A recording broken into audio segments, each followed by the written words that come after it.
Reporter Angie Omar spoke to Christopher B. Barrett, professor of applied economics and international professor of agriculture at Cornell University, on the impact he envisions of the war on food security in these countries.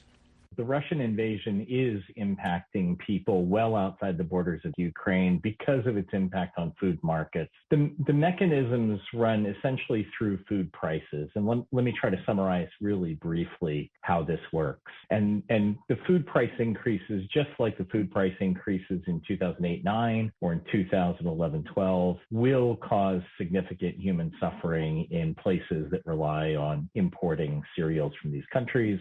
And that risks fomenting political instability in those countries as well. The key mechanisms really work like this.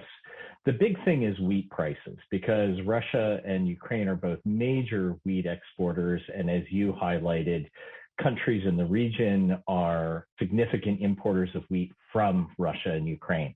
Wheat prices are already up about 10% just on the month due to the disruption of already contracted exports from those two countries and the expectations of further problems delivering on existing or expected future contracts. And keep in mind that food prices had already been rising with oil price rises and supply chain disruptions throughout the world before this war began.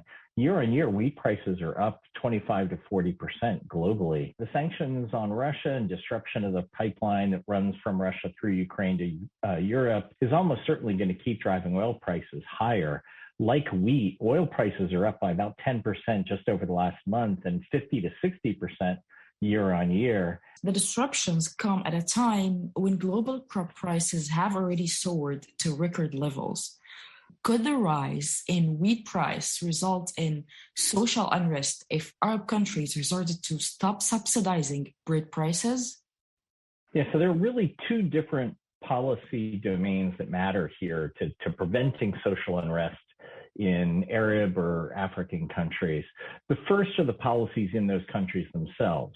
We saw in 2008 and 2011 with the global food price spikes then that there was social unrest. Indeed, there was significant violence, food price riots, and in a few cases, government overthrow in places where the population didn't feel government was supporting them, that people were already struggling to feed their families. Globally, before the pandemic, 3 billion people couldn't afford a healthy diet.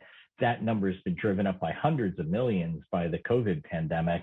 And if food prices go up by another 10 or 20% because of this war, you're going to see tens, if not hundreds of millions more people really stressed to feed their families. Governments that fail to provide the support that families need are going to be subject to increased pressure. People will get upset. They'll take to the streets. In places that are already fragile politically, this can be exceedingly disruptive. So those countries' government response in ensuring a social safety net is really crucial here. Will the Arab states be able to offset some of the rise in grain prices with the expected rise in oil prices?